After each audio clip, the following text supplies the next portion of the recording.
눈이나 비가 오고 난 뒤에는 자동차를 운전할 때에 시야가 흐려집니다. 바닥에 쌓여있던 이 눈이나 빗물들이 바람에 날려서 내가 운전하는 자동차 앞 유리에 이렇게 부옇게 붙어버립니다. 그래서 자동차 앞 유리를 닦아주는 그 워시에 이걸 찍찍찍 뿌리고, 그리고 이 와이퍼를 열심히 흔들면서 앞 유리를 좀 깨끗하게 닦아내야 앞이 잘 보입니다. 근데 간혹 가다가 이 앞에 유리를 내가 깨끗하게 닦아야 되는 그 순간에 이 자동차 워셔액이 다 떨어질 때가 있습니다. 이 흙탕물이 앞에 띄어서 이 앞에 차 유리를 닦는 와이퍼만 이렇게 흔들면 이 앞에 차 유리가 부해져서 결국은 앞이 잘 안 보이죠. 운전하기가 참 곤란해집니다. 앞 유리가 깨끗하지 않으니, 즉 청결하지 않으니 앞이 잘 보이지 않는 것이죠.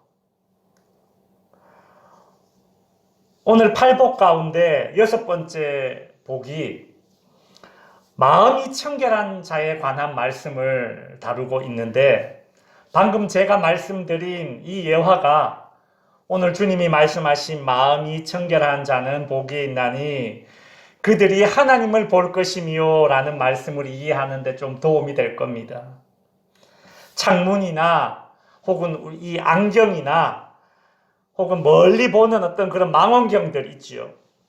우리가 무언가를 이렇게 자세히 보려고 할 때에 창문이나 안경이나 이 망원경 이런 것들이 청결하지 않으면, 지저분하면 우리는 무엇인가를 제대로 볼 수 없습니다. 제대로 분간할 수 없게 됩니다.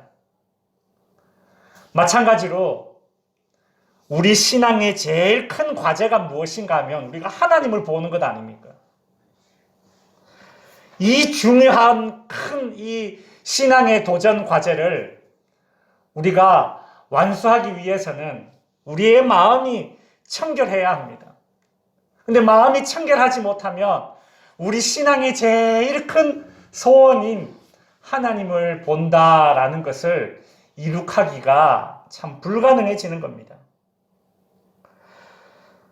오늘 이 마음이 청결한 자는 복이 있나니 저희가 하나님을 볼 것이며 라는 이 말씀은 참 많은 그런 신학적인 그리고 교리적인 함의들을 담고 있습니다. 그래서 우리는 오늘 이 본문을 크게 4가지의 주제로 살펴봐야 됩니다. 첫 번째는 무엇인가 하면, 이 성경은 왜 사람들의 마음에 집중하고 있는가, 마음을 자주 이야기하고 있는가, 이 부분을 한번 살펴봐야 되고, 두 번째는 예수님이 마음이 청결한 자는 복이 있다고 했는데 도대체 마음이 청결한 것이 어떤 의미지? 이것도 우리가 한번 알아봐야 됩니다. 그리고 세 번째는 마음이 청결한 자는 하나님을 본다라고 했는데 하나님을 본다라는 게 도대체 무슨 뜻일까도 알아야 됩니다. 그리고 마지막 4번째로 적용이죠. 우리가 마음이 청결해지기 위해서는 어떻게 하면 우리의 마음이 청결해지는가에 대해서도 살펴봐야 되죠. 참 방대한 양입니다. 그래서 이건 오늘 하루 만에 다 볼 수 없습니다. 오늘은 앞에 거 2가지만 다루고 나머지 2개의 주제는 다음 주에 살펴보도록 하겠습니다. 먼저 성경은 왜 인간들의 마음에 대해서 집중하는가를 한번 살펴보도록 하겠습니다. 성경에는 이 마음이라는 이 단어를 참 많이 기록한 것을 볼 수 있습니다. 마음이라는 단어가, 정확하게 이 마음이라는 단어가 성경에 1051회가 나옵니다. 1051회 단어, 마음이라는 단어가 나옵니다. 뿐만 아니라 이 마음과 유사한 의미를 가지고 있는 심령이라는 이 단어가 50회가 나옵니다. 이 외에도 마음과 유사한 의미를 상징하는 혹은 비유하는 그런 단어들이 무지기수로 성경에 기록되어져 있습니다. 성경은, 아니 하나님은 왜 이렇게 인간의 마음에 관심을 두고 계실까요? 여러분이 잘 알고 있는 성경 한 구절이 그 답을 줄 수 있습니다. 잠언 4장 23절입니다. 우리 같이 한번 읽어보겠습니다. 시작. 무릇 지킬 만한 것 중에 더욱 네 마음을 지키라. 생명의 근원이 이에서 남이라. 성경은 지금 무엇을 지키라고 말하고 있습니까? 마음을 지키라. 우리는 중요하게 여기는 것을 지키죠. 내가 중요하게 여겨서 지키는 것들 중에 성경은 마음을 지키라 라고 이야기하고 있습니다. 왜요? 그것이 가장 중요하기 때문에 그렇습니다. 그러면 마음을 가장 중요하게 지켜야 하는 이유가 무엇입니까? 오늘 본문에 보시면 그 이유가 생명의 근원이 이에서 난다. 이에서는 마음을 이야기하는 것이죠. 생명의 근원이 마음에서 나오기 때문에 우리는 내가 중요하게 여기는 것들 중에 더욱 마음을 지켜야 된다라고 말하고 있습니다. 여기서 근원이라는 단어가 있습니다. 생명의 근원이라는 이 근원이라는 단어, 이 근원이라는 단어는 정확하게 이것이 무엇을 의미하는가 하면 아주 신선한 물이 퐁퐁퐁 솟는 샘물을 이야기하고 있습니다. 샘물이 퐁퐁퐁퐁 솟아나는 것처럼 생명이 이 마음이라는 곳에서 퐁퐁퐁퐁 솟아난다. 이렇게 지금 비유를 하고 있는 거예요. 여러분, 우리나라는 그래도 물이 많은 지역에 속하고 있습니다. 그래서 우리가 논농사를 짓습니다. 논농사를 짓는 그런 지역은 그나마 물이 많기 때문에 논농사를 지을 수 있습니다. 그런데 이 성경이 쓰여진 이 팔레스타인 중동 지역은 물이 귀하죠. 그렇죠? 하다못해 기름보다 물값이 더 비싸지 않습니까? 그곳에서 어떤 사람이 신선한 물이 퐁퐁퐁퐁 샘솟는 물을 발견했다고 칩시다. 그러면 그 샘을 지켜야 됩니까? 안 지켜야 됩니까? 지켜야 됩니다. 우리로 치면 여러분이 소유하고 있는 그 땅에서 엄청난 석유가 매장되어 있는 유전이 발견된 겁니다. 자, 상상해 보세요. 여러분 들에서 기름이 발견되었습니다. 여러분 아무리 돈이 급해도 여러분 그 땅을 파시겠습니까? 안 팔죠. 지키죠. 그 의미예요. 하물며 물도 아니고 기름도 아닌 생명이 퐁퐁퐁 샘솟는 그 근원, 샘이 있다면 우리는 그것을 더욱 중요하게 여기고 지켜야 할 것 아니겠습니까? 생명의 주인 되신 하나님,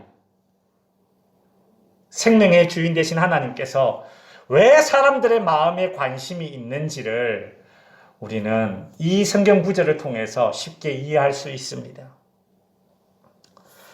하나님을 믿지 않는 사람들도, 하나님을 모르는 사람들도 이 마음의 중요성은 다 어느 정도 인지하고 있습니다.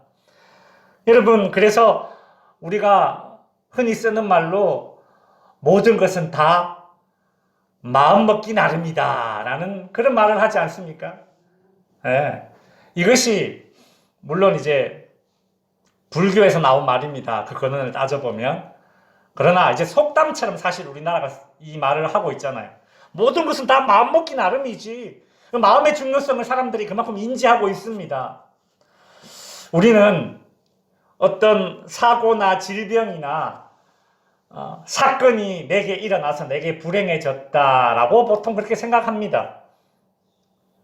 또는 나는 금수저가 아니라 불행하다라고 생각할 때도 있습니다. 나는 배우지 못해서 불행하다. 나는 환경이 나를 받쳐주지 않아서 내가 성공하지 못했고 그래서 불행해졌다. 이렇게 생각합니다. 그렇게 지금의 문제를 내 안이 아닌 내 밖에서 그렇게 항상 찾으려고 합니다. 무언가가 결핍된 환경 가운데 내가 있기 때문에 내가 불행한 거지. 건강이 결핍되었고 물질이 결핍되었고 지식이 결핍되었고 배움의 기회가 내가 없었고 항상 뭔가 결핍된 환경 때문에 내가 불행하다. 이제 그렇게 생각을 해요. 그러나 환경의 상태가 아니라 이 마음의 상태가 문제를 일으키기도 하고 또 반대로 문제를 해결하기도 한다는 사실을 우리는 꼭 기억해야 합니다. 성도 여러분, 지나간 인류의 역사 가운데 가장 심각한 사건이 무엇입니까? 2차 세계대전입니까? 6.25 전쟁입니까? 일제의 그 식민지 지배를 받은 것입니까? 지나간 인류의 역사 가운데 인간에게 일어났던 제일 심각한 사건은 무엇인가 하면 창세기 3장에 나옵니다. 창세기 3장에 어떤 사건이 나옵니까?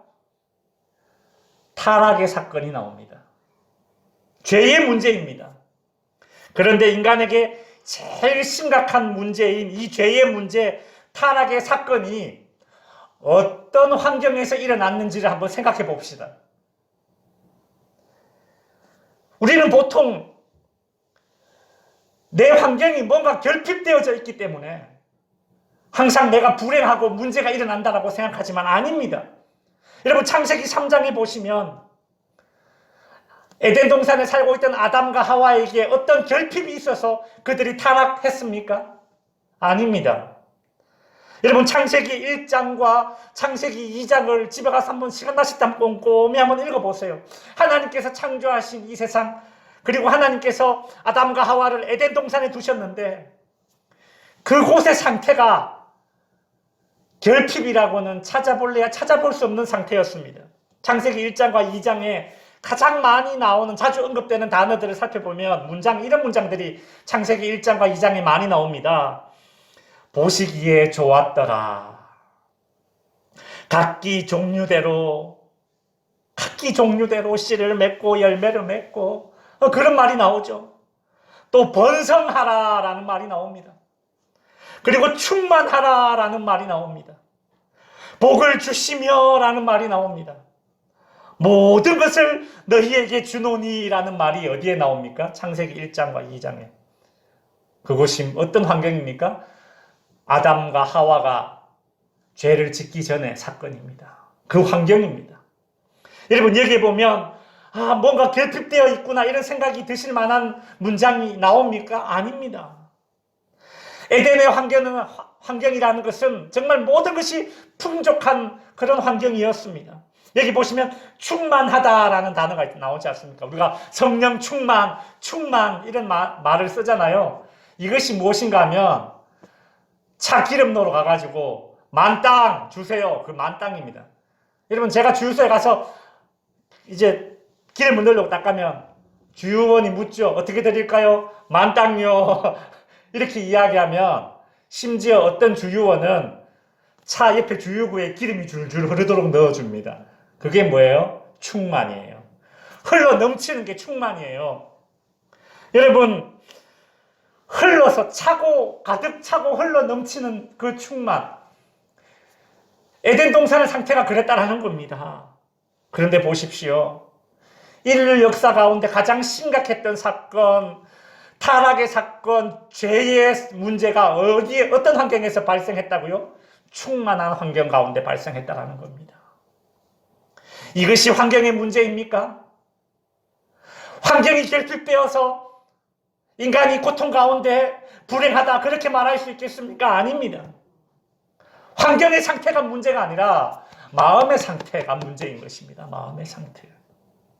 창세기 3장에 보면 그 타락의 사건이 이제 자세히 묘사되어져 있는데 그 장면을 가만히 보면 이것이 환경의 문제가 아니라 정말 이 마음의 상태의 문제구나라는 것을 알 수 있는 구절들이 있습니다. 창세기 3장 5절, 6절을 보시면 너희가 그것을 먹는 날에는 어떻게 된다고요? 하나님과 같이 된다라는 이 말에 하와가 마음이 흔들렸던 겁니다. 이 마음의 상태가 하나님과 같이 되고자 하는 마음의 상태 때문에 이 타락이라는 인간들에게 제일 심각한 문제가 발생하게 된 것입니다. 그 마음을 품고 무엇을 쳐다봤습니까? 선악과를 쳐다봤습니다. 하나님처럼 된다고? 이야, 그거 괜찮은데? 그 마음을 품고 선악과를 보니까 어때요? 먹음직도 하고 보암직도 하고 지혜롭게 할 만큼 탐스럽기도 한 나무로 보였다라는 거예요.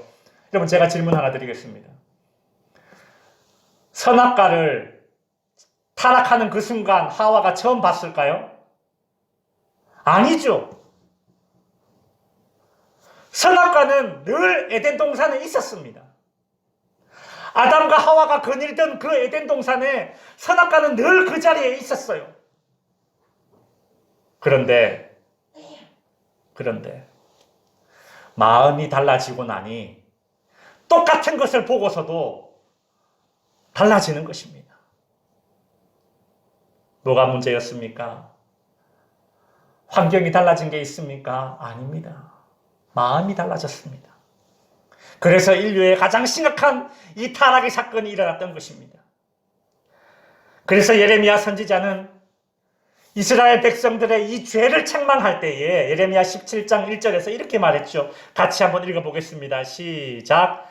유다의 죄는 금강석 끝 철필로 기록되되 그들의 마음팜과 그들의 제단 뿔에 새겼다라고 하고 있습니다. 예레미야는 죄에 대해서 이야기하면서 인간이 죄를 어디다가 새기냐? 마음판에 새긴다라고 이야기하고 있죠. 예레미야는 죄에 취약한 이 인간의 마음 상태를 놓고 이렇게 탄식했습니다. 예레미야 17장 9절에 보시면 여러분 잘 알고 있는 구절이죠. 같이 한번 읽어보겠습니다. 시작. 만물보다 거짓되고 심히 부패한 것은 마음이라 누가 능히 이를 알리요. 예수님도 인간에게 마음이란 생명의 근원이자 동시에 제일 큰 문제의 근원임을 아셨기에 예수님도 복음을 전하시면서 말씀을 가르치면서 혹은 사람들과 대화를 나누면서 그 중심에 항상 마음을 다루셨습니다.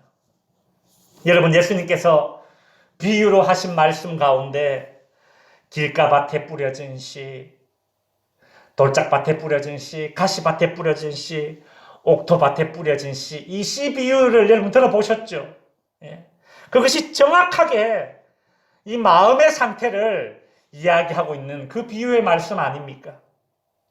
특별히 오늘 본문에서 이제 이 팔복을 다룰 때에 오늘 이 본문에서 마음이 청결한 자는 복이 있나니 이 말씀을 예수님께서 이스라엘 백성들에게 지금 가르치실 때에 왜 하필 마음이 청결한 것에 대해서 이야기하셨을까?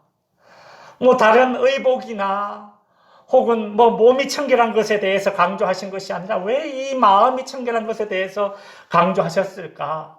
우리 그거 한번 생각해 봐야 됩니다. 왜냐하면 바로 바리새인들 때문입니다. 바리새인들은 그들이 보여지는 이 겉모습에는 상당히 잘 집중했던 사람들입니다.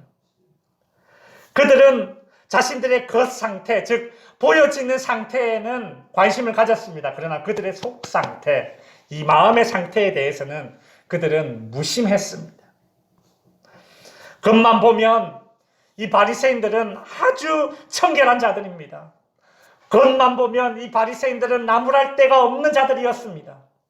마태복음에는 예수님께서 바리새인과 서기관들을 책망하는 장면이 나오는데 특별히 마태복음 23장은 이 한 장, 23장 전체가 다 책망의 말씀입니다. 누구를 향한 책망인가?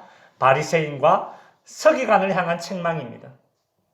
여러분, 예수님께서 바리새인과 서기관을 책망하기 위해서 23장이라는 이 한 장을 통으로 다 사용하셨다고요. 엄청난 분량이죠. 분량만 엄청날 뿐만 아니라 그 내용을 보면 정말 살벌합니다. 요즘 말로 후달달한 말씀입니다. 이 말씀을 가만히 읽어보면 실제로는 책망을 뛰어넘는 거의 저주에 가까운 책망입니다. 지금 우리가 수요일마다 살펴보고 있는 이 말씀을 팔복이라고 하잖아요. 8개의 복, 팔복. 이 8개의 복, 팔복의 말씀은 가난한 자, 병든 자, 귀신 들린 자, 눌린 자, 약한 자들에게 복을 선포하신 말씀이 바로 팔복입니다. 그런데 이와 정반대로 마태복음 23장에는 바리새인과 서기관들에게 예수님께서 7가지의 화를 선포하십니다. 그게 바로 7화 설교입니다. 마태복음에는 팔복이 나오고 그리고 23장에 가면 7화가 나옵니다. 이 7화 설교가 마태복음 23장 전체 간략하게 살펴보자면 이 7개의 화 선포 중에 6개는 마태복음 23장 13절, 15절, 23절, 25절, 27절, 29절에 보시면 이렇게 되어져 있습니다. 화 있을진저 외식하는 서기관들과 바리새인들이여. 이 말이 자그마치 6번 반복되어져 나옵니다. 어떤 사람이 화가 있다? 외식하는 자가 화가 있다. 그리고 마지막 16절에 보시면 이렇게 되어져 있습니다. 한번 넘겨보시면 16절에 보시면 화 있을진저 어떤 사람이요? 눈먼 인도자여. 여러분 보십시오. 지금 눈은 보는 것과 관련되어져 있죠. 그죠? 눈이 멀면 보지 못합니다. 외식하는 자에 대한 책망이 나오고 눈먼 자에 대해서 이야기하고 있습니다. 마태복음 23장에 이 예수님께서 책망하신 이 7화 설교는 우리가 오늘 다루고 있는 이 팔복 가운데 6번째, 마음이 청결한 자는 복이 있나니 그들이 하나님을 볼 것이라 라는 이 말씀과 정확하게 대치되는 구절입니다. 성도 여러분, 바리새인들 서기관들은 지식에는 부족함이 없는 사람들이었습니다. 그러나 예수님의 가르침은 머리가 아니라 마음을 강조하셨습니다. 주님은 어떤 사람의 그 지적인 상태를 보고 책망하신 적이 한 번도 없습니다. 그리고 예수님은 어떤 사람의 지적인 상태를 보고 칭찬하신 적도 없습니다. 그러나 예수님은 어떤 사람의 마음의 상태를 보시고서는 칭찬하시거나 책망하시거나 혹은 긍휼히 여기시거나 그 셋 중에 하나셨습니다. 예수님은 우리의 머리의 상태가 어떠한지가 아니라 우리의 마음의 상태를 늘 바라보고 계신 분이십니다. 주님의 관심이 우리의 머리에 있는 것이 아니라 어디에 있다? 우리의 마음에 있다. 고로 성도 여러분이 우리 주님께 칭찬받고 복받는 성도가 되기 위해서는 우리가 하나님의 말씀을 대할 때에 그저 지적인 동의에서만 그칠 것이 아니라 말씀을 많이 듣는 것만으로 만족할 것이 아니라 말씀을 많이 읽어내는 것으로만 만족하는 것이 아니라 여러분이 복받고 여러분이 만사가 잘 되기 위해서는 이 말씀에 대한 이해와 이해된 말씀에 대한 여러분의 마음이 같이 움직여야 됩니다. 예수님께서 그것에 관심이 있기 때문에 그래요. 예수님은, 하나님은, 성경은 우리의 마음의 상태에 늘 주목하고 있습니다. 이제 두 번째 주제로 넘어가 보겠습니다. 예수님께서 말씀하신 이 마음이 청결한 상태란 도대체 어떤 상태를 이야기할까요? 마음이 청결한 상태. 마음이 청결한 상태란 거짓이 없고 아주 도덕적으로 올바른 그런 상태를 이야기하는 것인가? 아니면 또 다른 종교적인 의미가 있을까? 그죠? 오늘 예수님이 말씀하신 이 마음의 청결한 상태란 어떤 상태인가? 첫 번째로 위선이 없는 상태입니다. 마음이 청결한 것이란 위선적이지 않은 것입니다. 우리가 앞에서 서기관과 바리새인들을 책망하신 7가지 화에 대해서 우리가 간략하게 잠깐 살펴보았지만 예수님은 마음이 청결하다는 것을 겉과 속이 다르지 않다. 즉 위선이 없는 그 마음의 상태를 일컬어서 너는 마음이 청결하구나, 그렇게 말씀하시는 것이죠. 마태복음 23장 25절에 보시면 같이 한번 읽어보겠습니다. 시작. 화 있을진저 외식하는 서기관들과 바리새인들이여, 잔과 대접의 겉은 깨끗이 하되 그 안에는 탐욕과 방탕으로 가득해하는도다. 바리새인들을 포함하여 대부분의 사람들이 위선적으로 행동하게 되는 이유가 무엇입니까? 그들은 그들의 눈이 하나님을 보지 못하기 때문에 사람을 바라보기 때문입니다. 중심을 보실 수 있는 하나님이 아니라 중심을 보지 못하고 껍데기만 볼 수 있는 사람 앞에 칭찬받고 인정받으려 하니까 그들이 위선적일 수밖에 없는 것입니다. 사람이 어느 때 위선적인 사람이 됩니까? 사람이 어느 때 겉과 속이 다르게 살아가게 됩니까? 다른 사람의 눈을 의식하기 때문이에요. 하나님을 의식하지 않기 때문이에요. 성도 여러분, 우리는 사람들의 시선에서 자유할 필요가 있습니다. 그렇다고 우리가 방종하고 방탕한 그런 삶을 살자라는 얘기는 결단코 아닙니다. 내가 아닌 나의 모습을 보이기 위해서 에너지를 쏟지 말자는 얘기예요. 여러분, 우리는 얼마나 내가 아닌 나의 모습을 보여주려고 얼마나 많은 에너지를 쏟습니까?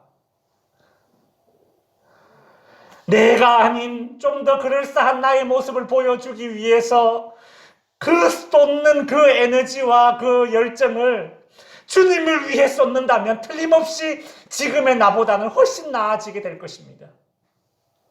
그리고 모든 사람에게 인정받으려는 그 마음도 내려놓아야 됩니다. 사람들이 나를 좋아하는 것은 당연한 일이 아닙니다. 사람들이 나를 좋아하지 않는 것, 사람들이 내게 친절하지 않는 것, 사람들이 나에게 무관심한 것, 그것이 당연한 겁니다. 왜냐하면 인간은 죄로 인해 오염되었기 때문입니다. 하나님께서 주신 선한 기능을 상실했기 때문에 사람들이 나를 좋아하지 않는 것, 나에게 친절하지 않는 것, 나에게 무관심한 것, 이것이 오히려 당연한 것입니다. 사람들이 나를 좋아해 주는 것은 따라해요, 기적이다. 사람들이 여러분을 좋아하는 게 기적입니다. 그렇게 생각하셔야 돼요. 사람들이 나에게 친절하게 대해주는 것이 따라해요, 은혜다. 이것이 은혜입니다. 여러분, 그렇게 한번 생각하고 살아보십시오. 그러면 나의 겉모습을 번드르하게 보여주기 위해서 쏟게 되는 그 에너지를 더 이상 허비하지 않고 주님 앞에 청결하게 되기 위해서 그 에너지를 쏟게 될 것입니다. 그러면 지금의 나보다 훨씬 괜찮은 사람이 되어 있을 겁니다. 예수님이 말씀하신 마음이 청결한 상태란 어떤 상태인가? 두 번째로 나뉘어지지 않는 마음을 이야기합니다. 마음이 나뉘어지지 않는 것이 청결한 마음입니다. 여러분, 우리가 귀하게 여기는 것들은 이래저래 나누어서 사용할 수 있습니다. 예를 들어 보겠습니다. 여러분, 돈을 나누어서 사용할 수 있습니까? 없습니까? 있죠. 재물이야말로 나누어서 사용해야 제대로 사용하는 것입니다. 분산 투자라고 하죠. 은행에 예금으로 넣어 놓기도 하고 땅이나 집이나 건물 등으로 바꿔서 그렇게 소유하기도 하고 보험이나 어떤 회원권을 구매해서 사용하기도 하고 뭐 요즘 한참 이제 막 뜨고 있는 주식에 투자하기도 하고 내가 귀하게 여기는 재물들은 그렇게 분산 투자해야 합니다. 나누어서 사용하는 거예요. 내가 귀하게 여기는 시간과 열정은 어떻습니까? 여러분, 시간과 열정을 나누지 않고 한 곳에만 쏟는다고 한번 생각해 봅시다. 어찌 될까요? 여러분의 시간과 여러분의 열정을 가정에는 쏟지 않고 직장에만 쏟는다고 한번 생각해 보십시오. 그 사람 행복하겠습니까? 반대로 어떤 사람이 직장에는 시간과 열정을 쏟지 않고 가정에만 시간과 열정을 쏟는다고 생각해 보십시오. 그 사람 어떻게 되겠습니까? 내가 좋아하는 취미가 있습니다. 내가 잘하는 특기가 있습니다. 거기에만 나의 시간과 열정을 쏟는다고 한번 생각해 보십시오. 어찌 될까요? 폐인이 되거나 백수가 되거나 가정이 파탄나거나 인간관계가 전부 단절될 겁니다. 나뉘어서 써야 되는 겁니다. 우리 인생에서 귀하게 여기는 것들은 나뉘어서 사용할 때 안전하고 나뉘어서 사용할 때, 즉 균형적으로 사용할 때 그것이 더욱더 가치가 발현되는 것입니다. 그런데 예외가 있습니다. 나뉘어서 사용하지 않고 하나로 쏟아야 될 때 제대로 사용할 수 있는 것이 있습니다. 그것이 무엇인가 하면 따라하세요. 바로 마음입니다. 나뉘어서는 안 되는 것이 딱 한 가지가 있는데 그것은 무엇인가? 바로 마음입니다. 마음. 다른 모든 것들은, 내 인생의 중요한 모든 것들은 나뉘어서 사용될수록 좋습니다. 그러나 마음은 나뉘면 안 되는 것입니다. 정말 중요한 관계일수록, 신뢰와 믿음에 기반한 관계일수록 그 대상을 향한 마음이 나뉘어지면 망합니다. 예를 들어 보겠습니다. 부부관계 어떻습니까? 부부관계에 나뉘어진 마음이 정말 제대로 작동되는 그런 부부관계를 유지할 수 있을까요? 내가 내 아내에게 혹은 내 남편에게 60%의 마음을 주고 나머지 40%의 마음은 옆집 남자에게, 옆집 여자에게 내 마음을 나누어 준다고 한번 가정해 봅시다. 이게 됩니까? 나는 가능한데, 이런 생각을 하고 계신다면 그것은 간음이에요. 나뉘어진 마음, 그것이 간음입니다. 하나님과 신자들과의 관계는 어떻습니까? 우리가 하나님께 80%의 마음을 드리고 나머지 20%는 다른 신들에게 마음을 준다면 어떻게 되겠습니까? 이것이 바로 우상숭배입니다. 그래서 구약성경 호세아서에 보시면 하나님과 하나님의 백성들과의 관계를 부부관계로 비유하면서 하나님의 백성들이 하나님과 우상에게로 마음이 나뉘어진 상태를 영적인 간음, 우상숭배다라고 호세아 선지자가 책망했죠. 하나님 앞에서 우리의 마음은 청결한 마음, 즉 나뉘어지지 않는 마음이어야 합니다. 다윗은 시편 86편 11절에서 내가 주의 진리에 행하오리니 일심으로 주의 이름을 경외하게 하소서. 일심으로, 하나된 마음으로, 나뉘어지지 않는 마음으로 주님을 경외하는 것. 다윗은 그것이 그의 마음의 소원이었습니다. 성도 여러분, 우리도 하나님을 향한 우리의 마음이 나뉘어지지 않기를 갈망할 수 있기를 바랍니다. 말씀을 정리하겠습니다. 한국은 오랜 시간 체면과 이 거칠애의 바탕을 둔 이 유교적 문화권입니다. 그러다가 기독교 복음이 들어와서 이런 많은 부분 우리가 좀 자유함을 얻었습니다. 그런데 시간이 지나고 이제는 기독교적인 그런 형식주의가 우리 안에 자리를 잡았습니다. 바리새인의 이 유혹이 오늘 우리 신자들 사이에 직면한 유혹입니다. 사람들은 중심을 보지 못하고 겉만 볼 수 있으니까 속보다는 겉을 청결하게 해보자. 이 유혹이 우리 신자들에게 직면한 유혹이라는 것입니다. 그러나 하나님은 중심을 보실 수 있는 분이시기에 하나님은 우리의 중심에 관심을 가집니다. 사람은 중심을 볼 수 없기에 겉모습에 관심을 가집니다. 여러분, 하나님이 우리의 중심을 본다라는 것이 참 우리 같은 죄인들에게, 우리 같은 흔 많은 인간들에게 참 복음이고 은혜라는 사실을 기억하시기 바랍니다.